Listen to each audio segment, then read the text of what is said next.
So hello, welcome back to our channel styles walking. So ఇదైతే Simhachalam vlog part 3. So ఇక్కడైతే మళ్ళీ ఇప్పుడు అక్కడ తొలిమెట్టు దగ్గర పూజ చేసి ఇక్కడ బస్సు ఎక్కాలన్నమాట. 15 రూపీస్ అనుకుంటా టికెట్. అయితే ఇప్పుడు ఇవ్వండి, ఇక్కడ గట్టి మీద నుంచి నడుచుకుని వెళ్ళాను అంటే అక్కడ లోపలికి వెళ్తే జంప్. సో ఇవ్వండి, ఇప్పుడు ఇలా లోపలికి వెళ్ళాలి. ఇక్కడ వెయిటింగ్ కొంతసేపు అంటే ఖాళీగా ఉంటే బాగుంది. మేము క్రౌడ్ ఉన్నప్పుడు వెళ్ళాము కాబట్టి కొంచెం హెవీగానే ఉంది. ఫస్ట్ బస్కి అయితే అందులో రెండోసారి వెళ్ళాము, సెకండ్ రౌండ్, ఎందుకంటే ఎక్కువ మంది ఉన్నారు అందువల్ల. కానీ బస్ ఫెసిలిటీస్ మాత్రం చాలా బాగున్నాయి. ఇంతకుముందు ఏదో పిచ్చిగా అంటే అది బాగానే ఉండేది కానీ కొంచెం ఏదో నార్మల్. ఇది ఏసీ బస్ పెట్టారు, కాకపోతే ఒక ప్రాబ్లం, ఆ బస్సెస్కి కిటికీలు లేవు. సడన్గా బస్ పడిన వాళ్ళకి వాటింగ్ వస్తే ఏడ్ చేస్తారు. ఆ కిటికీస్ ఒకటే లేవు, మిగతా అన్నీ బాగానే ఉంది. అంటే ఉన్నాయి కానీ ఓపెన్ కావట్లా.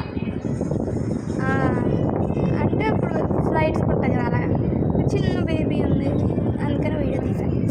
సో అండ్ ఇక్కడైతే కొండెక్కేటప్పుడు కిటికీల నుంచి మొక్కలు వచ్చేస్తాయి కదా, అందుకని అది అలా క్లోజ్ చేశారు. కానీ ఓపెనబుల్ ఉంటే బాగుండు అనేసి అనిపిస్తుంది. కానీ బాగానే ఉంది అది కూడా. ఏంటంటే ఇది సెంట్రల్ ఏసీ అనమాట, బస్సు బాగుంది. అండ్ అగోండి టికెట్స్ 15 రూపీస్ అనుకుంటా. ఏసీ ఉంది, దాన్ని 2-3 సార్లు ఎరికాను ఆల్రెడీ.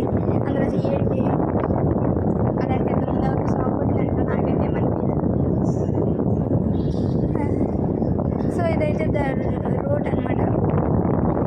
నేను ఎప్పుడైనా ట్రావెలింగ్ చేసేటప్పుడు ఎక్కువగా వీడియోస్ తీయను, ఒక తీసినా కానీ ఏవో 2-3 తీస్తాను అంతే. ఎందుకంటే మనం ఎంజాయ్ చేయాలి కదా.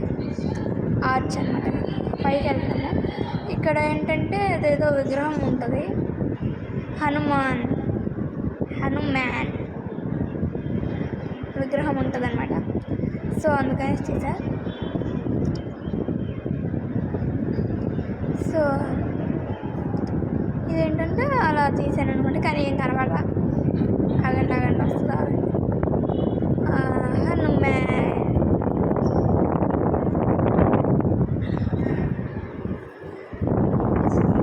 నేను ఇక్కడ కిటికీ దగ్గర కొంచెం డబ్బింగ్ చెప్తున్నాను. కిటికీలో ఉన్న చెత్త అంతా నాకు ఎంట్రోకి వెళ్తుంది. బస్సులో కాదు, నేను ఇంటి దగ్గర డబ్బింగ్ చెప్తున్నాను కదా, ఎడిటింగ్. సో ఆ ఏసీ పైన ఉంది కదా, చూపించినప్పుడు అది సౌండ్ తగ్గించి. సో ద రూట్ మాత్రం చాలా మంచిగా కూల్గా గ్రీనరీగా ఉంది.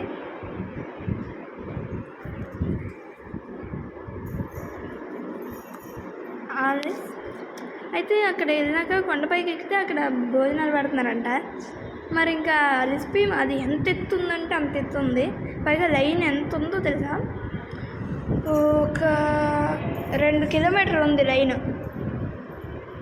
ఆ లైన్ దాటుకొని వెళ్ళాం కావద్దు అని చెప్తే అక్కడే ఒక రెస్టారెంట్లో తినేసాము, లేదంటే అన్నదానం తిందాము. ఇది